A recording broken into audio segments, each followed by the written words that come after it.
მოგესალმებით მეგობრებო, დაგიბრუნდით ახალი საინტერესო ვიდეოთი და ჩვენი ახალი მოგზაურობა რა თქმა უნდა დაიწყება თბილისის საერთაშორისო აეროპორტიდან. ამ არხზე ბოლო ვიდეო დაიდო ავღანეთიდან და ალბათ ფიქრობთ, რომ რა შეიძლება გავაკეთო კიდე უფრო მეტი სიგიჟე.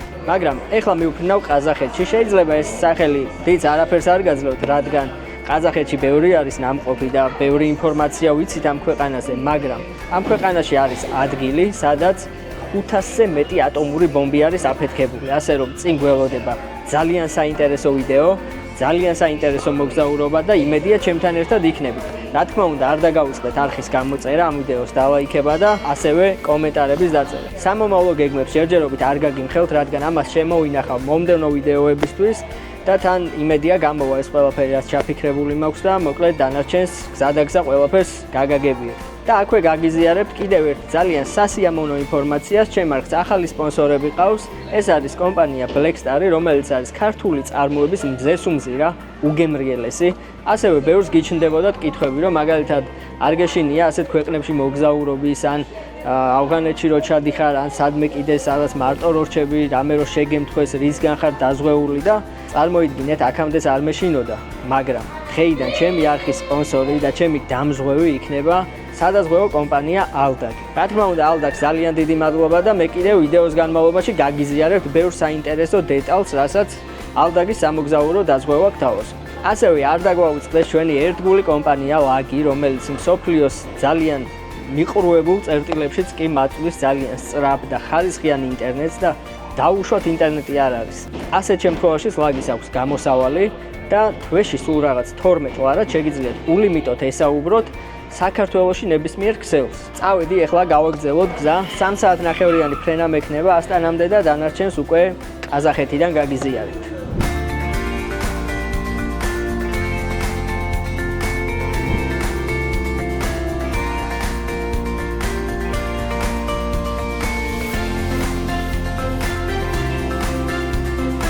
ჩამოვედი მეგობრებო, ესეც ასტანა, ყაზახეთის დედაქალაქი. პროცედურები საკმაოდ მარტივად გამოვიარე აეროპორტში. მიზანი რომ მკითხეს, რატო ჩამოხვედიო, მოუყევი რომ იუთუბერი ვარ, მოგზაურობ და ასე შემდეგ და მოკლედ ძალიან მარტივად გამოვიარე ყველაფერი რა. სასტუმროსკენ მივდივარ, ეხლა ნელ-ნელა ფეხით მივსეირნობ. სავარაუდოდ თანხის დამატება მომიწევს შექინზე, მაგრამ არა უშავს მიღირს. ისეთი დაღლილი ვარ რომ მირჩევნია გადავიხადო და დავისვენო რა. ნახეთ რა ლამაზად არის ყველაფერი. განათებული, მოწესრიგებული, სისუფთავე არის იდეალური. ძალიან ლამაზია ჯერჯერობით ყველაფერი.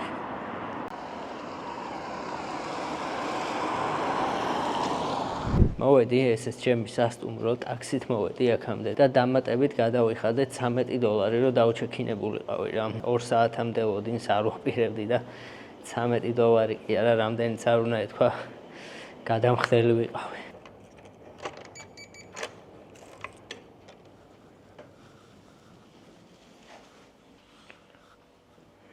ეს რა სასტუმრო დამიჯაუშნია. ფოტოებზე ესეთი არ იყო. ბევრად უკეთესი იყო. აბაზანოც ნახოთ. სისუფთავე არის. რაღაცა ლოგინის სისუფთავე ცოტა ეჭვება, მაგრამ მოკლედ რაც არის რა. გეგმებს რაც შეეხება, როგორც მატყობთ ალბათ სახეზე ძალიან დავიღალე მეძინება. გამოვიძინებ, ეხლა ცოტას შევეცდები რომ დავისვენო და მე გავიდეთ, ქალაქი დავათვალიეროთ, ძალიან ლამაზი ქალაქია და ერთი შეხედვით რაც გამახსენდა პირველი არის აშხაბადი, იმიტომ რომ ძალიან მივამსკავსე განსაკუთრებით ასტანის ახალი ნაწილი, ახალი ქალაქი, სადაც შენდება. აი ხამე რომ მოვდიოდი, რაც გადავიღე, ეგ არის ქალაქის ახალი ნაწილი. ასე რომ წინ ბევრი საინტერესო რამ გველოდება და ამ ვიდეოს აუცილებლად ბოლომდე უყურეთ. ესეც ჩემი პირველი ოფიციალური გამოსვლა ყაზახეთის ქუჩებში. ჯერჯერობით მივდივარ, რამოდენიმე პატარა საქმე მაქვს მოსაგვარებელი, რომ აქედან ერთი ძალიან მაგარი ქვეყნის მონახულება მინდა და დიდი იმედი მაქვს, რომ გამომივა და ამისთვის რაღაც პატარ-პატარა საბუთები არის მოსაგვარებელი. ამიტომ დღეს არ ვიცი, რამდენად მოვახერხებ ქალაქის დათვალიერებას. მაგრამ დღესაც და ხვალაც ასტანაში ვრჩები, ასე რომ ჯერჯერობით დრო გვაქვს და შევეცდები, რომ ქალაქის ყველაზე საინტერესო ადგილები დაგათვალიერებინა. მე სადაც ვნახე ჩემი სასტუმრო, როგორც აღმოჩნდა, ქალაქის ცენტრი არ არის, სადღაც გარეუბანში ვარ. ძველი ასტანა ასე ქვია და თქვენ თუ ჩამოხვალთ, სასტუმრო უნდა ეცადეთ რომ ნახოთ ახალ ასტანაში თუ გინდათ რომ იყოთ ცენტრში.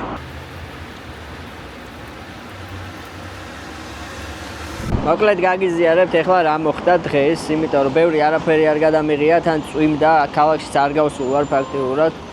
მთავარი რაც გავაკეთე ვიყავი საელჩოში იმ ქვეყნის, რომელ ქვეყანაშიც მინდა აქედან რო წავიდე და არის ერთ-ერთი უმაგრესი და ძალიან საინტერესო ქვეყანა და მოკლედ გამიმართლა აქვე მოგიყვებით ბარემ რა მოხდა.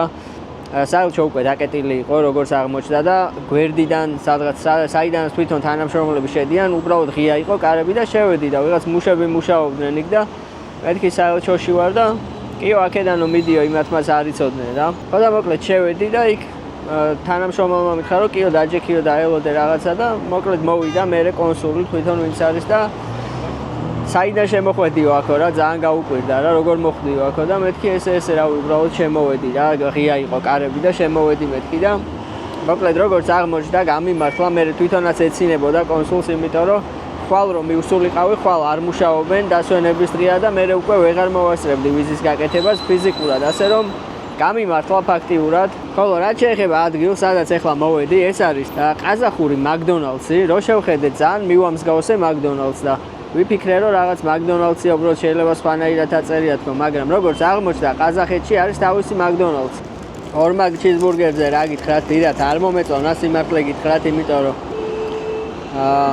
რაღაც ცოტა უცნაური გემო აქვს არ აქვს შეულებრივი სტანდარტული ორმაგი ჩიზბურგერის გემო როგორც ჩანს კარგად ვერ გადმოაკოპირეს ხოლო რაც შეეხება დონაციას როგორც უკვე იცით შეგიძლიათ დონაციის საშუალებით დამისვათ კითხვები და მე შევეცდები რომ ვიდეოდან გიპასუხოთ ორი დონაცია იყო ერთი იყო თენგიზისგან რისთვისაც ძალიან დიდი მადლობა ხოლო მეორე დონაცია იყო აი ყაზახეთში რომ ჩამოვედი დონაციაც მომივიდა ანონიმურად არის კითხვები არ დაგისვამთ მაგრამ ძალიან დიდი მადლობა ამ ყურადღებისთვის მე კი წავედი ახლა დავისვენებ და მოვემზადები ხვალისთვის დავგეგმავ ხვალ როგორ გადავიღოთ ქალაქი ასტანა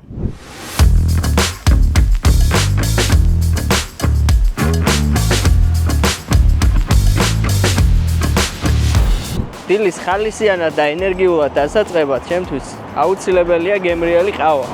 ისე. თუ რამეა კომპანიებმაც გაითვალისწინეთ თუ ვინმეს გექნებათ რამე კარგი შემოთავაზება.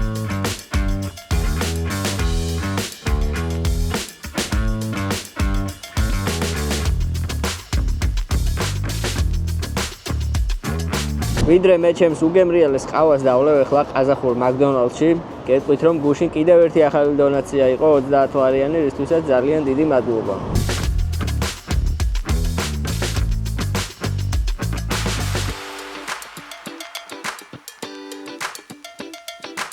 აქ რო არ ჩავიდე ხა და არ ვკითხო რა სიჭერენ მე ისე გზას ვერ გავაგრძელებ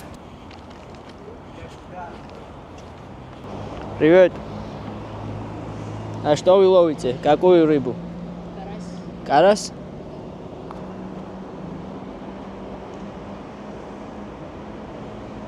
У меня есть YouTube канал про рыбалку. Да, на большие рыбы хожу только. Ну, если хотите, то можете передать привет Грузии. Моим подписчикам. Сапарели баушебиარი. Спасибо. ვიდრე ქალაქის ახალ ნაწილში გადავალთ, აქვე გამოვეხმაურებით ჩემს 50000 გამომწერს. ძალიან დიდი მადლობა მინდა გადაგიხადოთ პირველ რიგში. ზუსტად როგორც ჩაფიქრებული მქონდა, ისე გამოვიდა. მინდოდა ავღანეთის ვიდეოს რო დავდებდი უკვე 50000 უყოფილიყავით და აი ზუსტად ეგრე გამოვიდა. ასე რომ ძალიან დიდი მადლობა თქვენ ყველას. ვფიქრობ ძალიან კარგი შედეგი დავდეთ, რადგან საერთოდ ნოლიდან დავიწყე და წელიწად ნახევარში უკვე 50000 გამომწერი მყავს YouTube-ზე, რაც ჩემი აზრით ძალიან კარგი შედეგია.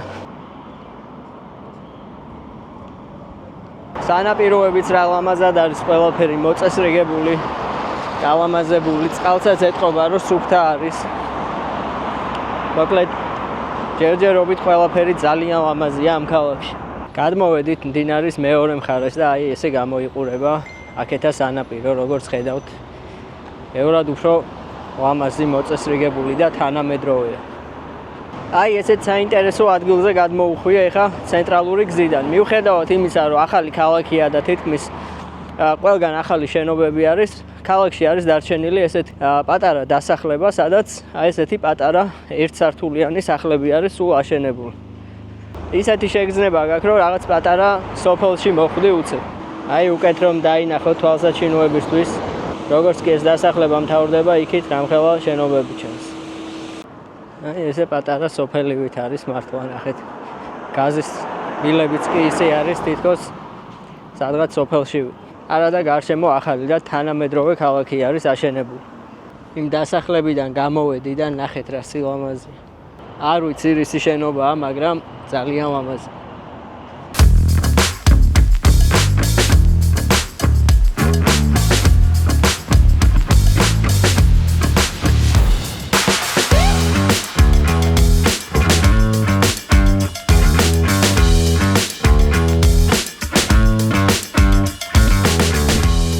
მოვედი მეგობრებო და ეს არის ცენტრის ცენტრი ალბათ. ყველაზე ლამაზი ადგილი არის ამ ქალაქში ჯერჯერობით რაც შემხდა. ნახეთ რა სილამაზეა, რა მოწესრიგებულია ყველაფერი. და აი ეს უცნაური ფორმის შენობა სხვათა შორის სავაჭრო ცენტრია. ძალიან უცნაური და ლამაზი შენობაა. მოვედი მეგობრებო, აი აქ მოვდიოდი. ეს არის ადგილობრივი რესტორანი, რომელიც მირჩიეს ბაი ურდაგ. აქ უნდა დააგემოვნო ტრადიციული კერძებიო და აბა ვნახოთ. და ერთ-ერთმა ტაქსისტმა მირჩია, რომ მოკლედ შერეული არის თანამედროვე და ტრადიციული კერძები რა. ტრადიციულ კერძებს ამზადებენ თანამედროვე წესითო რა, აი ესე მითხრა ხო და ეხლა მე შევუკვეთე რაღაც ბურგერივით არის ქათმის ხორცით და რაღაც ტრადიციული რაღაც სუნელებით და ასე შემდეგ, მოკლედ შეზავებული არის და ვნახოთ როგორი იქნება. შიგნით არის ქათმის ხორცი, რაღაც соуსი, პომიდორი, ბევრი განსაკუთრებული არაფერი პრინციპში. აბა ვნახოთ როგორია ნამდვილი ყაზახური ტრადიციული ბურგერი. მერებით ბურგერის ჭამა ძალიან არამოსახერხებელია, მინდა გითხრა. ცალკე მოყვება მშავე კიკრი. მოდით მოკლედ რომ შევაფასო, ახლა გეტყვით რა. ცუდი არ არის, მაგრამ რაღაც უფრო ისეთ განსაკუთრებულს და გრანდიოზულს ველოდებოდი რა. დიდი არაფერი, ისეთი რეკლამა დაუკეთა იმ ტაქსისტმა, რომ მეთქი რაღაც ძალიან გემრიელს შევჭამთქობა.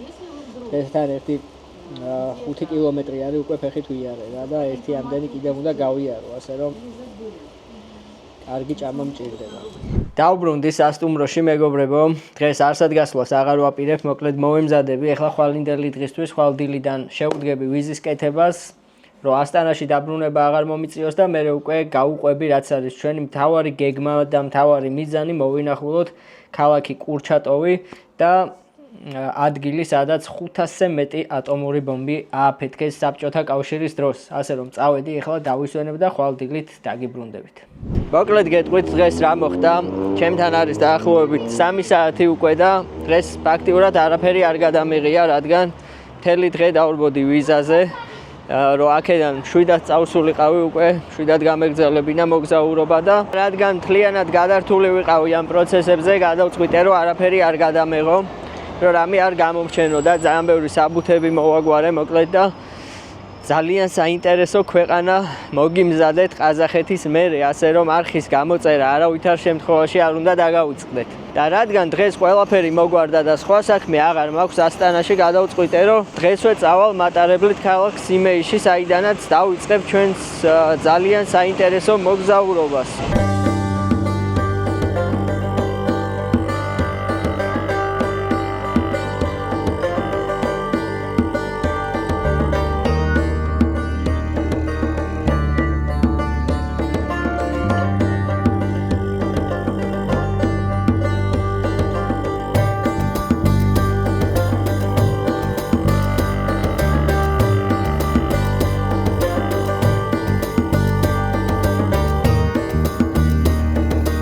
აი ესეთ პირობებში მომიწევს მომდევნო 16 საათის გატარება. ისეთი პატარა ადგილია, რომ ჩემი გაბარიტების და მიუხედავად მეც კი მიჭირს აქ დატევა რა.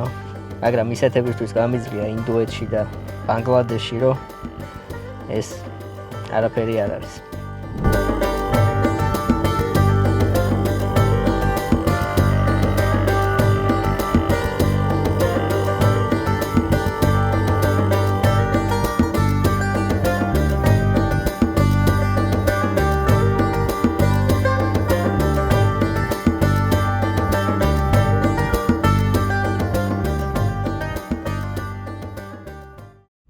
ათენდა მეგობრებო, დილის 6 საათია.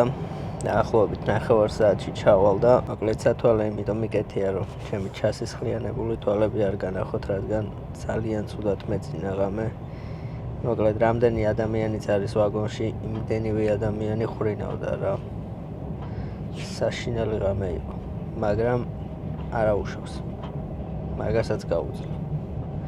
დაახლოებით 9 საათში უკვე ჩავალ ქალაქ კურჩატოვში. ჩემი გიდი, როგორც ვიცი, მატარებელთან უნდა დამხვდეს და მოკლედ პირდაპირ სასტუმროში წავალ, დავბინავდები, მოუწესრიგდები და მერე უკვე გავიდეთ და ყველაფერი კარგად დავათვალიეროთ.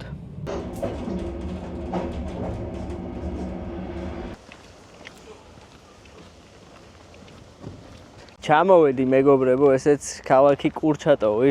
ჯერ პირველ რიგში რა თქმა უნდა სასტუმროში მივალ და მერე უკვე გავაგრძელებ ქალაქის დათვალიერებას. როგორც მითხრა, ეს მარტო სადგურის ტერიტორია არის, ეს სახლებიც ყველაფერი და თავიდან, როდესაც ეს ქალაქი შენდებოდა, მხოლოდ ეს ადგილი იყო რუქაზე ნაჩვენები, რომ თვითონ ქალაქის არსებობა დაეფარათო, აი ესე მითხრა რა და ამიტომაც არის ეს ამდენი შენობები აქ სინამდვილეში, აქ უბრალოდ სადგურია და მეტი არაფერი.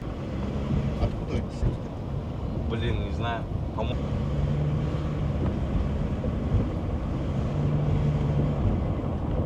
მოვედი ჩემს სასტუმროში და ახლა დაგათვალიერებინებთ, როგორი სასტუმრო არის. საბჭოთა კავშირის სტილში არის ყველაფერი. ეს სასტუმრო თავიდანვე აშენებული იყო ვიზიტორებისთვის, ვინც აქ ჩამოდიოდა და მოკლედ დღემდე სასტუმროს ფუნქცია აქვს და ახლა დაგათვალიერებინებთ, მაგრამ აი როგორც კი შემოვედი, ისეთი სუნი დგას. ძველ შენობებში რო არის რა.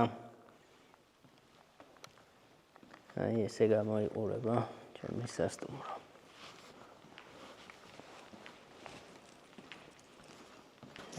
ესეც ჩემი ნომერი. ერთად დავათვალიეროთ, როგორი ნომერი გვექნება. ნახეთ რა სილამაზეა, ამას შეხედეთ.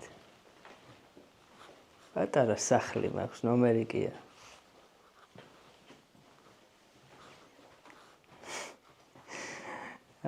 ესე მგონია, რომ ბებიასთან ჩამოვედი სტუმრად სადღაც. რა პარკეტია ნახეთ. არც კი მჯერა ეხლა ისეთ ადგილას ვიმყოფები რა.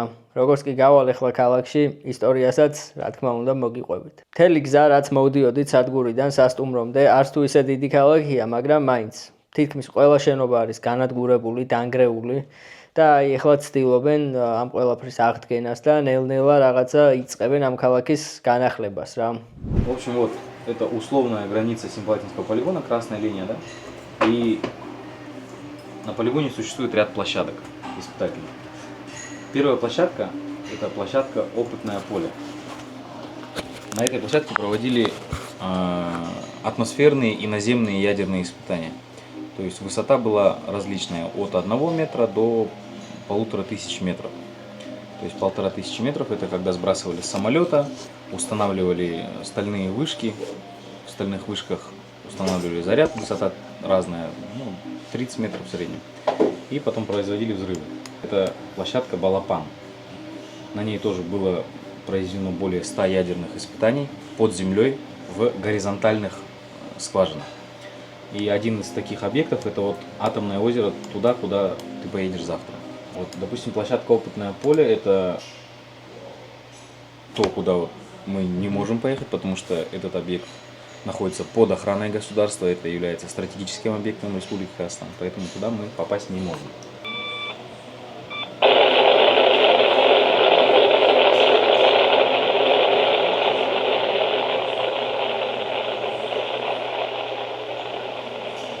გამოვედი მეგობრებო გარეთ და ვიწყებთ ქალაქი კურჩატოვის დათვალიერებას. ეს არის ქალაქი, რომელიც აშენდა სპეციალურად საბჭოთა მეცნიერებისთვის და ოფიცრებისთვის, ვინც აქ ცხოვრობდა და ატარებდა მთელ ამ ცდებს ატომური ბომბით. დღეს კურჩატოვის მოსახლეობა დაახლოებით 20,000 ადამიანია. ქალაქში ფუნქციონირებს რამოდენიმე სამეცნიერო ინსტიტუტი და მუზეუმი, რომლებიც მოგვითხრობს სემიპალატინსკისა და კურჩატოვის ისტორიას. ქალაქი გარედან მშვიდია, მაგრამ მისი წარსული დაკავშირებულია ერთ-ერთ ყველაზე საშიშ სამეცნიერო ექსპერიმენტთან კაცობრიობის ისტორიაში. ასევე საინტერესო ფაქტია, რომ სემიპალატინსკში ჩატარებულმა ატომურმა გამოცდებმა სოფლიოს ბევრ ნაწილში რადიაციული კვალი დატოვეს და დღემდე კვლევის საგანია. ხოლო ქალაქის სახელი წამოვიდა იგორ კურჩატოვის საპატივცემულოდ. იგორ კურჩატოვი იყო საბჭოთა მეცნიერი, ვინც შექმნა ატომური ბომბი საბჭოთა კავშირში. ეს არის ძველი კგბ-ს შენობა. აი აქ ისდნენ ძველი კგბ-შნიკები, ვინც მართავდნენ ამ ყველაფერს პროცესებს აკვირდებოდნენ. შიგნითაც შევიდეთ, იმედია თავზე არ ჩამოგვენგრევა.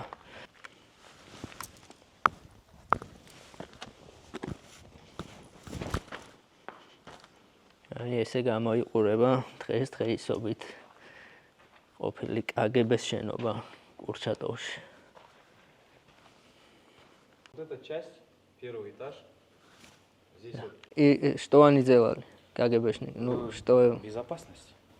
Безопасность, секретность, секретный документооборот. То есть, когда дедушка приехал сюда, это уже все равно были 70-е годы, но он очень много лет не мог, чтобы его родители приехали к нему в гости, потому что не давали разрешения. Только могли здесь находиться те, кто здесь живет, кто имеет карточку регистрации. И просто так нельзя было взять и приехать в Курчатов, походить там. კურჩატოვი საბჭოთა კავშირის დროს იყო ყველაზე ჩაკეტილი ქალაქი, სადაც მოხვედრა პრაქტიკულად შეუძლებელი იყო სპეციალური ნებართვების გარეშე.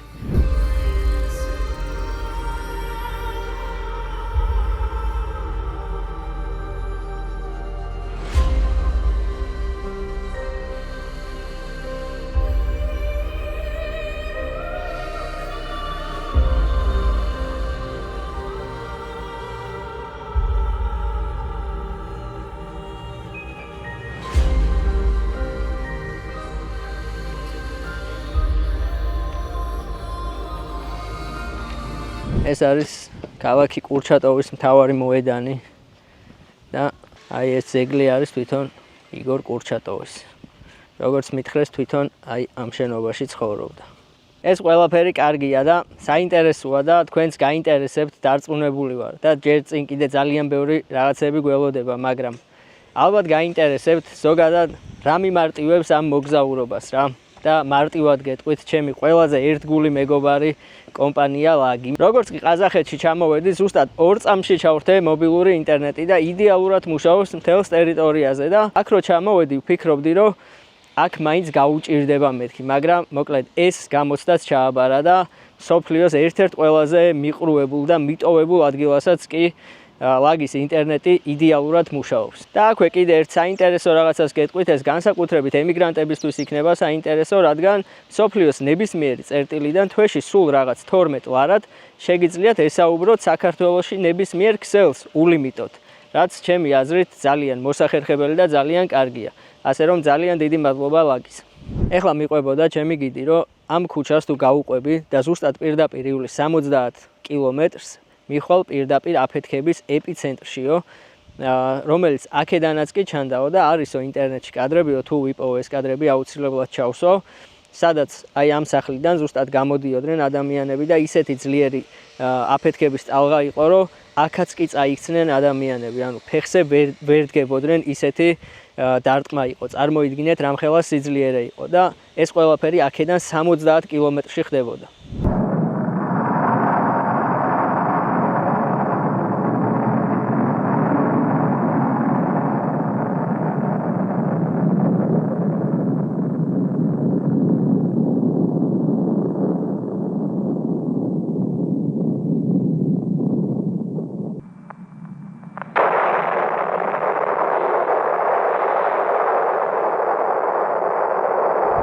აი ასე გამოიყურება დღესდღეობით ქალაქის ქუჩები. ვერ უტყვი, რომ ყველა სახლი მიტოვებულია. ბევრი სახლი გარემონტებულია, ადამიანები ცხოვრობენ და მუშაობენ. მეგობრებო, ეს არის მართლმადიდებლური ეკლესია, რაც არ უნდა გასაკვირი იყოს და დღესდღეობით არის უпростоრად ეკლესია და ადრე აქ ცხოვრობდა გენერალი, ვინც ამ ყველაფერს ხელმძღვანელობდა. და როგორც მითხრეს, ერთ-ერთი ყველაზე ხშირი სტუმარი იყო ბერია, ჩამოდიოდა აქ და სტუმრობდა ამ გენერალს.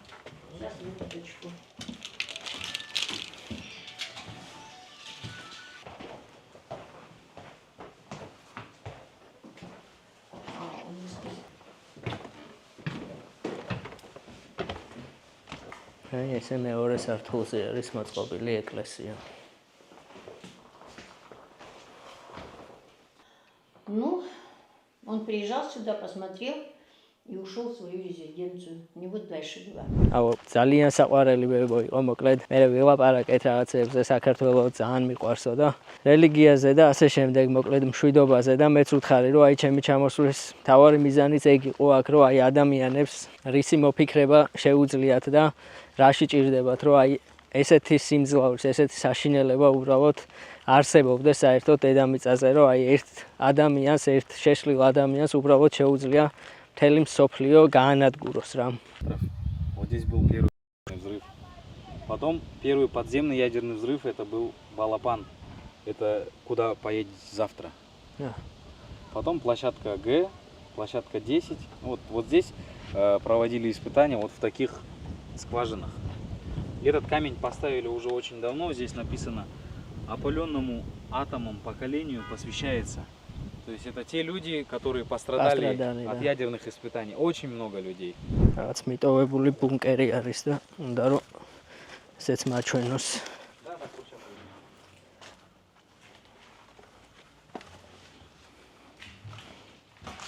Это бункер или? Нет, это какой-то склад.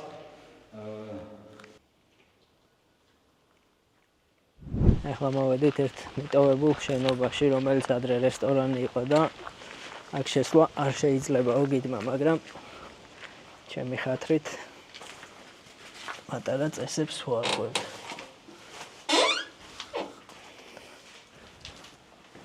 შემოვიპარეთ და არავინ არ უნდა დაგვინახოს, რომ აქ შემოვედითო, ესე მითხრა.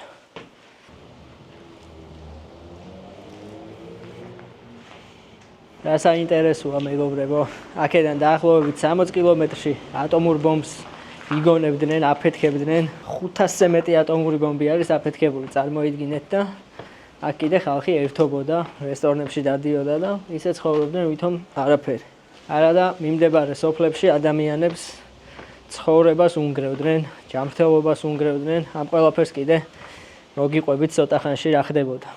მოვიარეთ მეგობრებო, ქალაქი კურჩატოვი ცოტა მომშვიდა სიმართლე გითხრათ და კიდევ კარგი რომ ჩემთან არის ქართული წარმოების მზესუმზირა ბლექსტარი, რომელიც 100%-ით არის საქართველოში წარმოებული და უბრალოდ დამიჯერეთ, რომ არის უგემრიელესი რა. თუ გასინჯავთ, თქვენ თვითონაც მიხვდებით. მოკლედ დღეიდან დიდი იმედი მაქვს, რომ ყველგან ჩემთან ერთად იქნება, იმიტომ რომ ძირითადად ისეთ ქვეყნებში დავდივარ, სადაც ნახევრად მშიერი ვარ ხოლმე, ამიტომ აგერ ერთად დავაგემოვნებთ ახლა მე და ჩემი გიდი.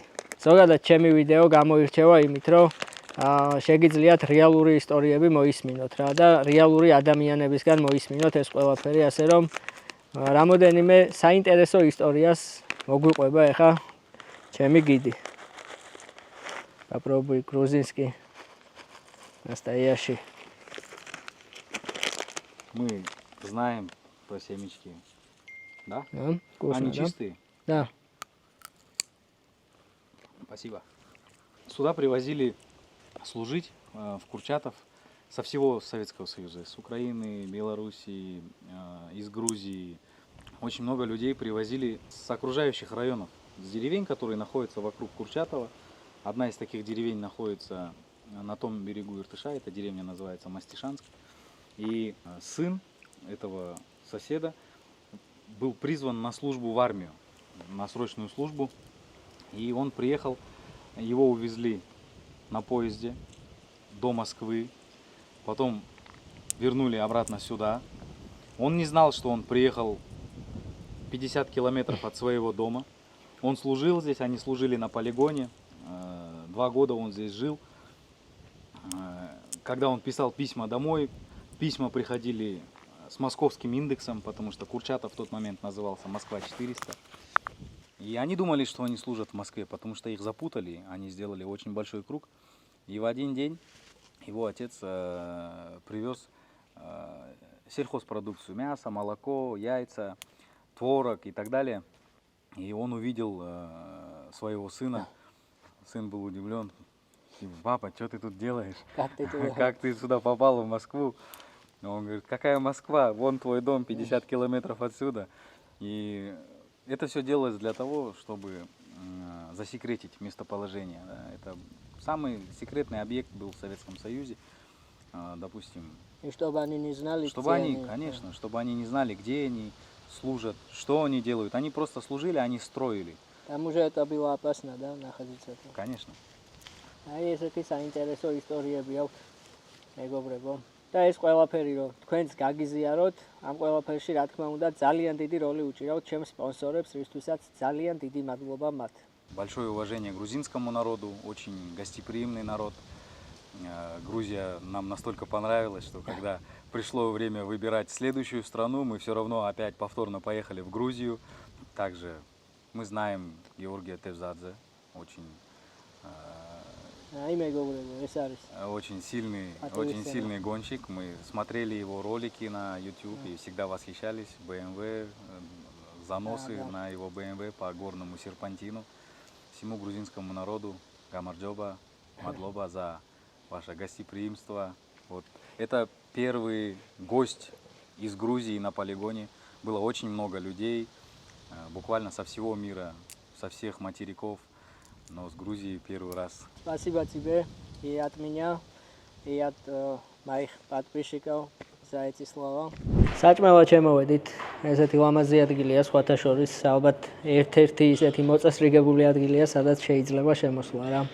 აი ესე გამოიყურება ჩემი კერძი, რაღაც ტრადიციული საჭმელია. ქაბაბს ეძახიან აქ, მაგრამ რატოა ქაბაბი არ ვიცი. ყაზახეთში როგორც იცით, ცხენის ხორცი ძალიან უყვართ რა და ცხენის ხორცს ჭამენ, ასე რომ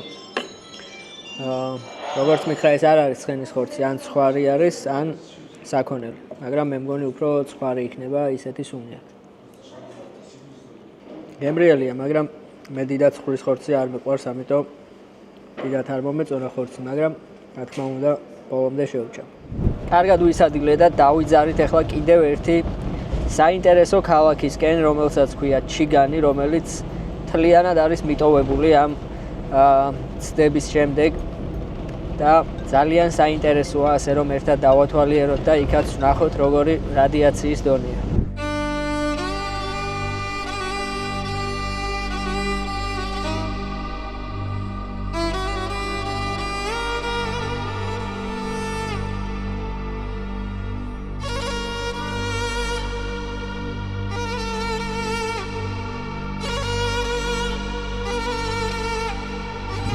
როგორც უკვე გითხარით, ჩვენი შემდეგი ლოკაცია არის ქალაქი ჩიგანი, რომელიც ასევე განადგურებულია, მაგრამ ვიდრე ჩიგანს მოვინახულებთ, მანამდე განახებთ აეროპორტს, საიდანაც ხდებოდა ამ ატომური ბომბების გადატანა უკვე პოლიგონის მიმართულებით. ეს არის თვითონ ქალაქ ჩიგანის აეროპორტი და ეს ქალაქიც აშენებული იყო პილოტებისთვის. აქ ცხოვრობდნენ მხოლოდ პილოტები და ის ხალხი, ვინც ემსახურებოდა ამ ავიაციას. და აი ახლა მოვედით ესეთ საინტერესო ადგილზე, სადაც ინახებოდა საწვავი ამ თვითმფრინავებისთვის.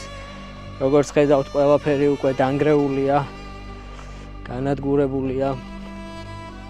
აი ესეთი რეზერვუარები იყო თვითონ ამ თვითმფრინავებისთვის.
ესეთი ამბავი ხდება აეროპორტის შტაბში, საიდანაც იმართებოდა მთელი ეს პროცესები.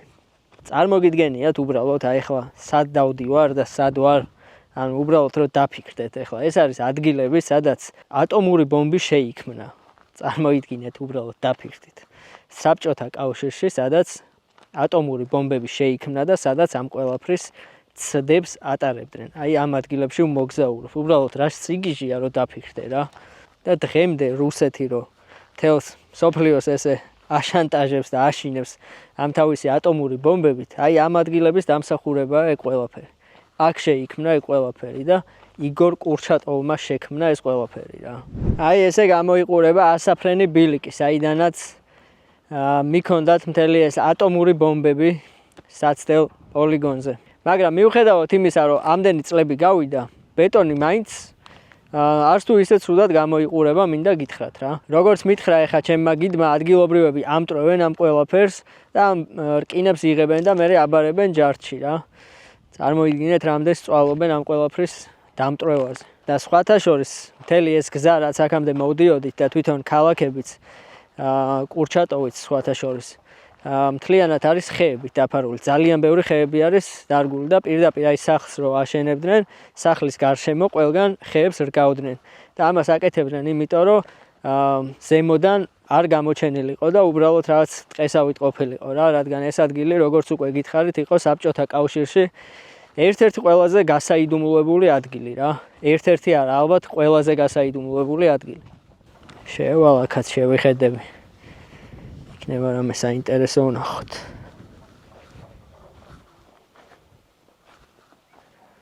არც არაფერი არ არის და საშინელი სუნი დგას, როგორც ჩანს, ცხენები ცხოვრობენ აქ, იმიტომ რომ სავსე არის განავალით.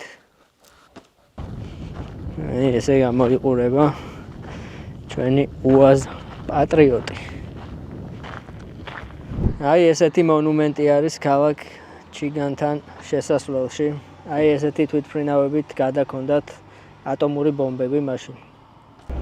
Кто обслуживал полностью аэропорт, военные.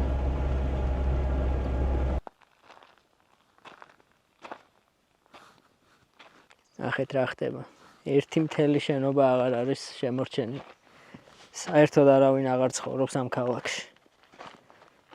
არა და ერთ დროს აქაც ჩვეულებრივი ქუჩები იყო, ჩვეულებრივი სახლები. ადამიანები ცხოვრობდნენ.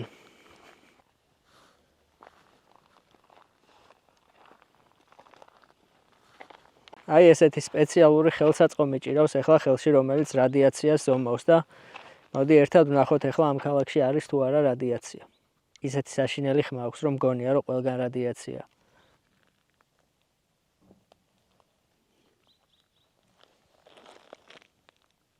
როგორც ხედავთ, ყველგან დასაშვები არის.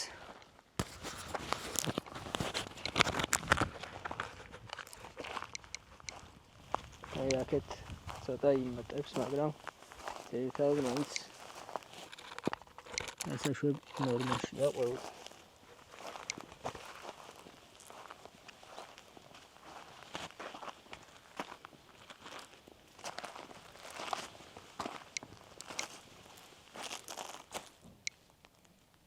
ეს დოზიმეტრი ხვალ უფრო გამოგვადგება, როცა თვითონ პოლიგონზე შევალთ, იმიტომ რომ იქ რადიაციის დონე ბევრად უფრო მეტი არის.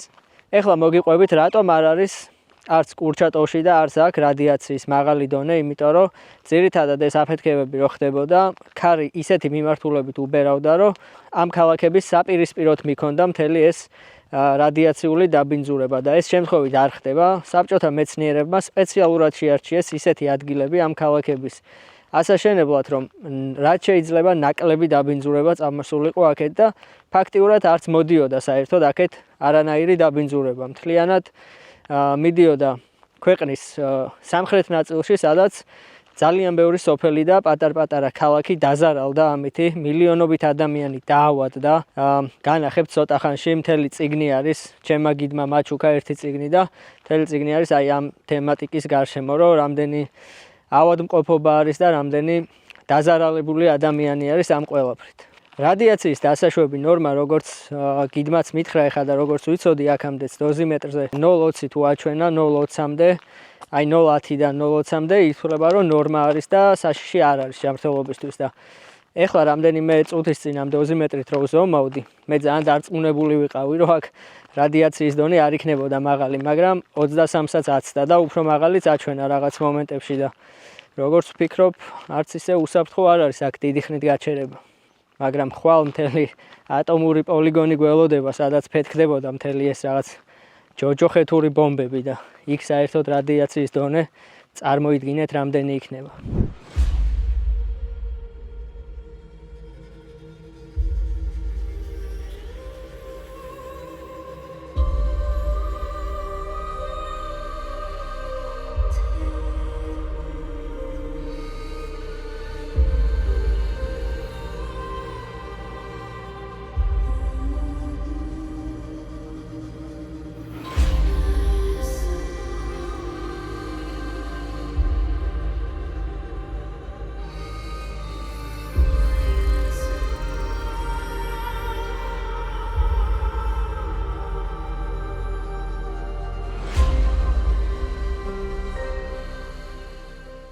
დავბრუნდი მეგობრებო ჩემს ხრუშოვკას სასტუმროში. ამ ნომერში სხვათა შორის არ მithქვამს თქვენთვის, მაგრამ გადავიხადე დაახლოებით $35 და საუზმეზე რო ვიკითხე სად არის მეთქი, არა შაბათ-კვირას საუზმე არ გვაქვს.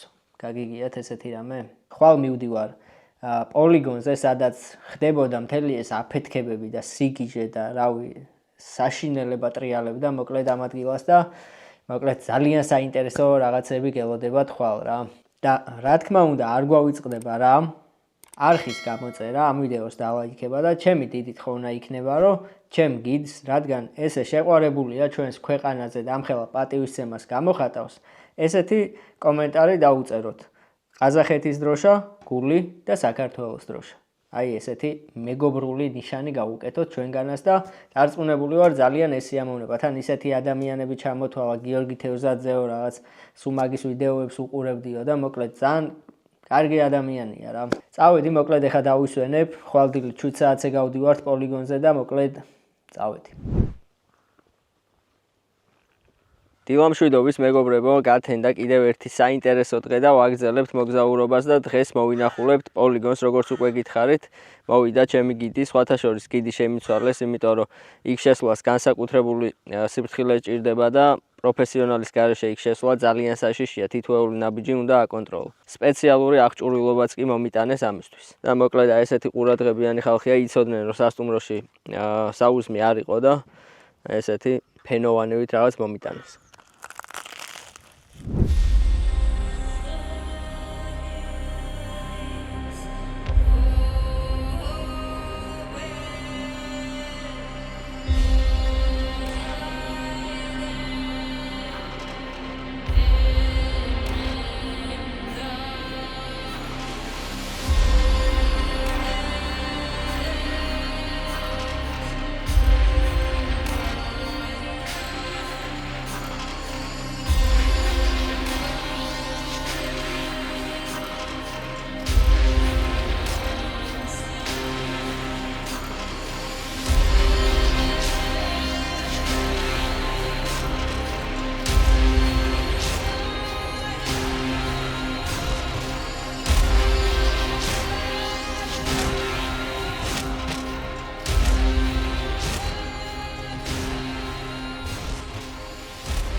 შემოვედით მეგობრებო, პოლიგონის ტერიტორიაზე ვარ უკვე და ჩვენი პირველი ლოკაცია იქნება სავარაუდოდ გამშვები პუნქტი, საიდანაც მიწიდან მიდიოდა რაკეტები, რაც ძირითადად თვითმფრინავებიდან აგდებდნენ ატომურ ბომბებს, მაგრამ იყო ზოგიერთი ადგილი, საიდანაც მიწიდან უშვებდნენ.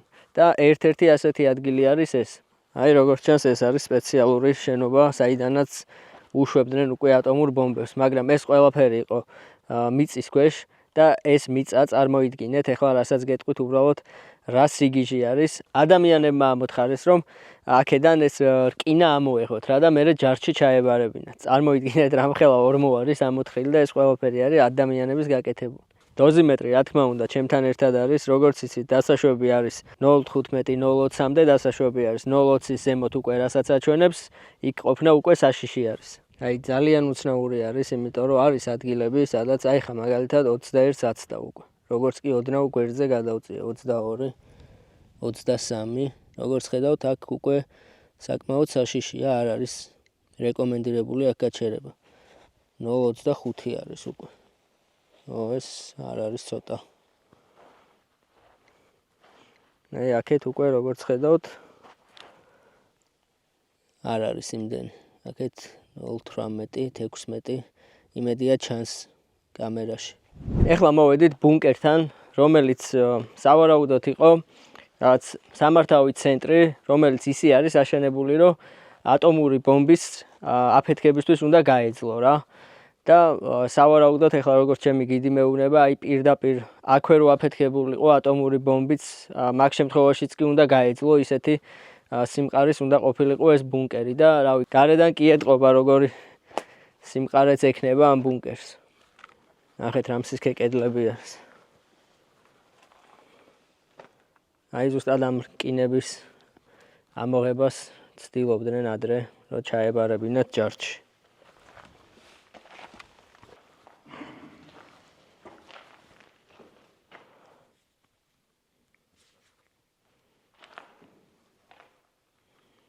ეს რაღაც პატარა ოთახია.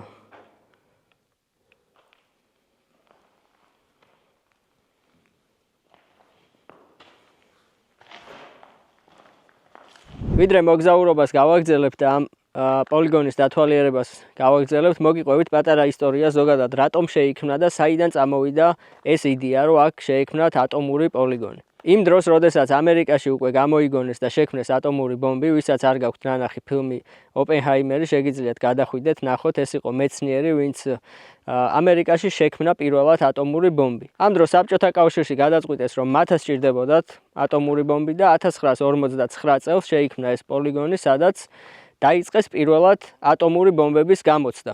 და წარმოიდგინეთ, ამ ტერიტორიაზე, რაც ჯამში დაახლოებით 18,000 კვადრატული კილომეტრი არის, 500-მდე ატომური ბომბი აფეთქდა. მათ შორის ერთ-ერთი ყველაზე ძლიერი, რომელიც იყო 50 კილოტონიანი, რაც 3000-ჯერ უფრო ძლიერი არის, ვიდრე ჰიროსიმაში და ნაგასაკიში აფეთქებული ბომბები. წარმოიდგინეთ, რამდენად საშიში არის ეს ყველაფერი, რაც აქ ტრიალებდა არც თუ ისე დიდი ხნის წინ. დღემდე მიდის ძალიან ბევრი ექსპერიმენტი, თვითონ ჩემი გიდიც ატომურ ცენტრში მუშაობს, სადაც ძალიან ბევრ ცდებს ატარებენ, მაგალითად საქონელს, ძროხებს, ცხვრებს და ასე შემდეგ აჭმევენ სპეციალურად დაბინძურებულ ბალახს, რომ ნახონ მერე რამდენი რადიაციის გადატანა მოხდება ხორცში და ეს ხორცი რამდენად გამოსადეგია მერე ადამიანისთვის, ან რა ზიანის მომტანი იქნება ადამიანისთვის და მოკლედ აი მსგავსი ძალიან ბევრი ცდები დღემდე ტარდება აქ.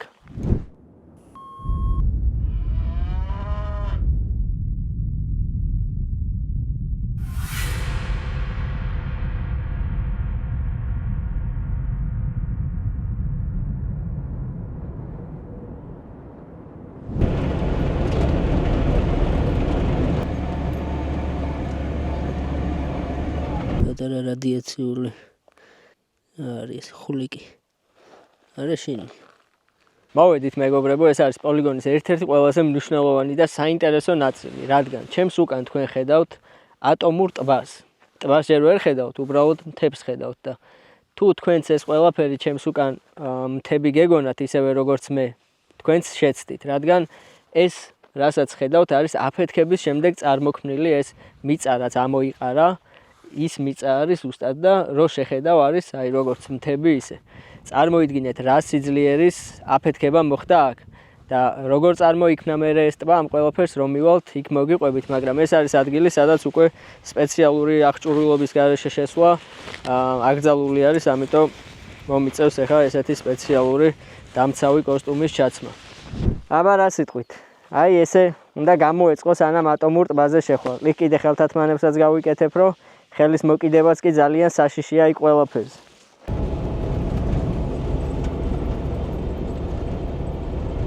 Еле, вот она, сама воронка. Мы сейчас сюда вернемся пешком. Машину там подальше оставим. მოვედით მეგობრებო და აი ესე გამოვიყურებით, იმიტომ რომ ერთ-ერთი ყველაზე სახიფათო ადგილი არის ალბათ დედამიწაზე დღესდღეობით. დოზიმეტრი ჩართული მაქვს. მანქანა სპეციალურად შედარებით ცოტა უსაფრთხო ადგილზე დავტოვეთ, იმიტომ რომ აქეთ მანქანის დატოვება არ შეიძლება დიდი ხნით. აქეთ ქვემოთ ეს ხელოვნურად აშენებული დამბა არის და იმაზე დააყენა მანქანა, რომ იქ ნაკლებად არის რადიაცია და რო არ აიკიდოს მანქანამაც. დოზიმეტრი უკვე აჩვენებს 0,50 მიკროზივერტს, რაც უკვე ძალიან საშიში არის ადამიანისთვის. როგორც გითხარით, დასაშვები ნორმა არის 0,15-დან 0,20-მდე დაახლოებით. 0,64 უკვე. დოზიმეტრი სადაცაა გაფრინდება, იმიტომ რომ უკვე 1-ზე მეტს აჩვენებს, რაც უკვე ძალიან ბევრია.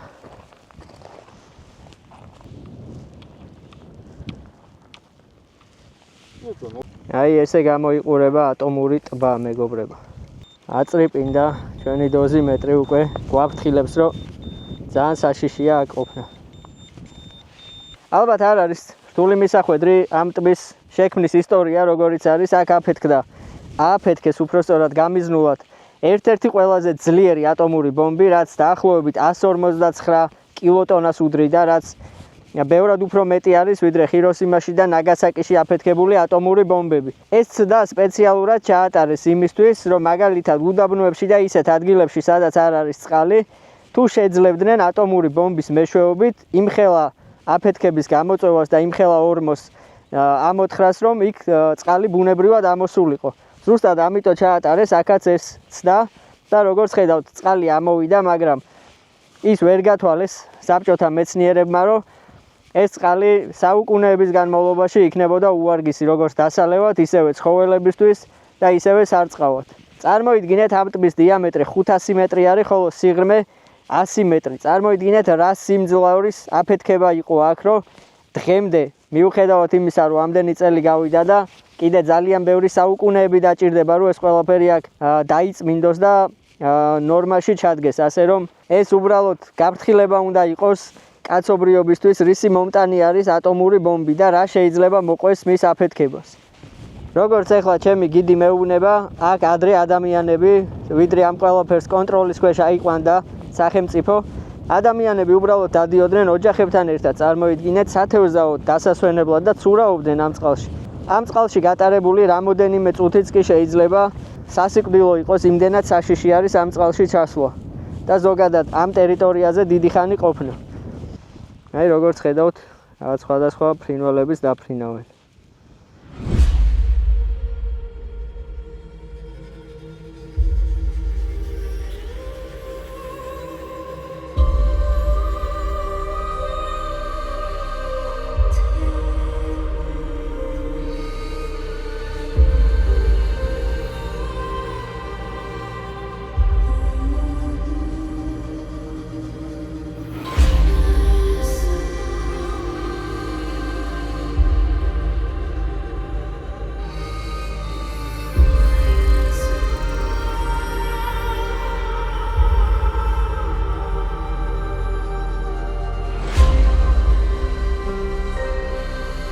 Დარწმუნებული ვარ, ეხლა ბევრს გაგიჩნდათ კითხვა, რატომ ვრისკავ, რატომ მოგზაურობ ასეთ ადგილებში და რისგან ვარ დაზღვეული, რომ არაფერი არ შემემთხვევა. და პასუხი ძალიან მარტივია. როდესაც შენი არხის სპონსორი და შენი დამზღვევი არის ალდაგის სამოგზაურო დაზღვევა, დამიჯერეთ, არაფრის აღარ შეგეშინდება და შეგიძლია თავ აწეულმა იმოგზაურო მთელს მსოფლიოში და ყველაზე გამორჩეულ ადგილებში. ალდაგის სამოგზაურო დაზღვევა მხოლოდ ჯანმრთელობის დაზღვევას არ გთავაზობთ.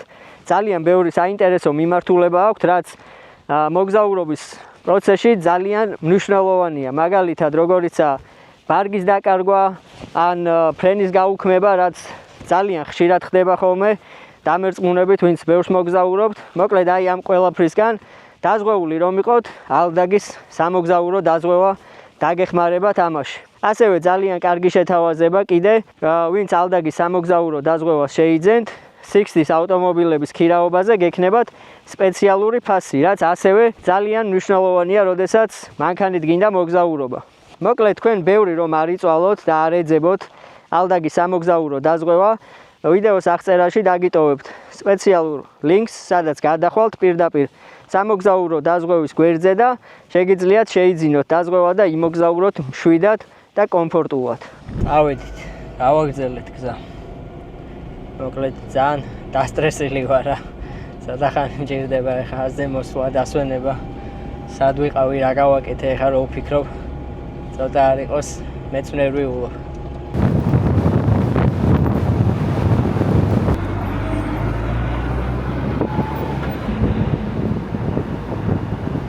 ჩამოვედით ქალაქ სემეიში და ეს არის ერთ-ერთი მთავარი სანახაობა ამ ქალაქში.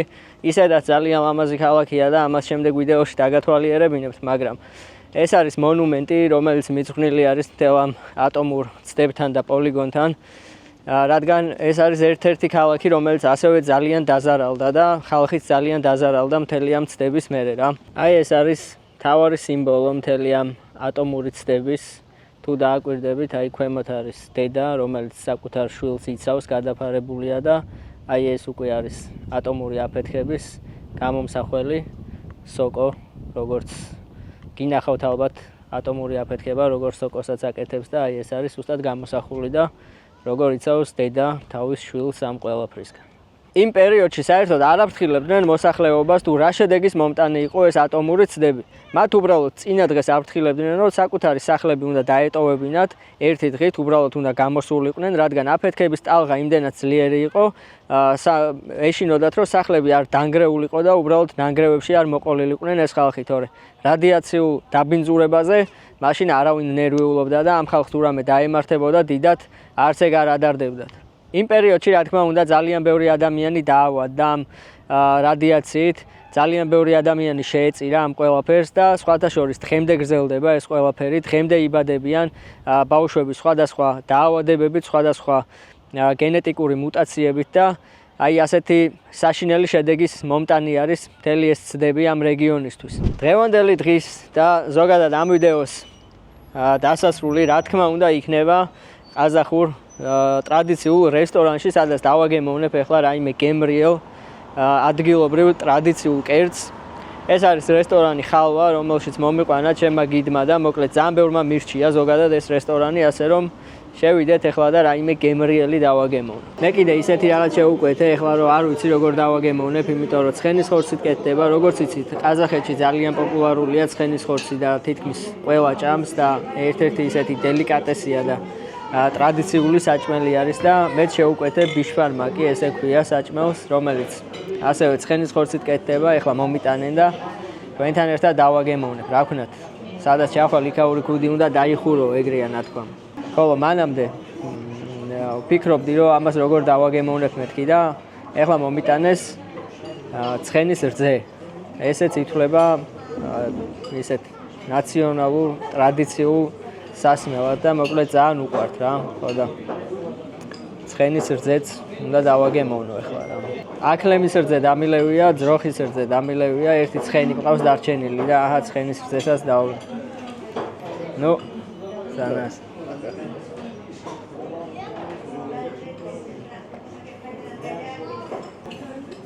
სტრანი უყურს და ძალიან უცნაური გემო აქვს რა. რაღაც შებოლილი რაღაცის გემო აქვს.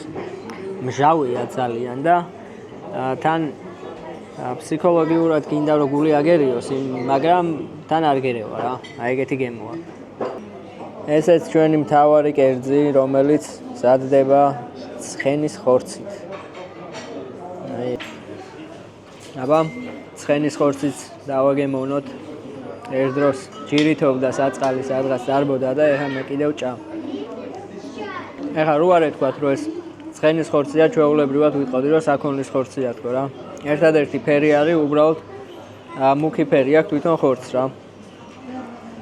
დანარჩენი აი გემოზე ზუსტად საქონლის ხორცი არის მოხარშული რა. ფაქტიურად ცხენის ხაშლა მოვჭამ ეხლა რა. მოვედი სასტუმროში, აი ესე გამოიყურება ჩემი სასტუმრო და ეს არის საბჭოთა კავშირის დროინდელი აშენებული სასტუმრო, მაშინაც სასტუმროს ფუნქცია ჰქონდა და დღემდე შემორჩა მოკლედ რა.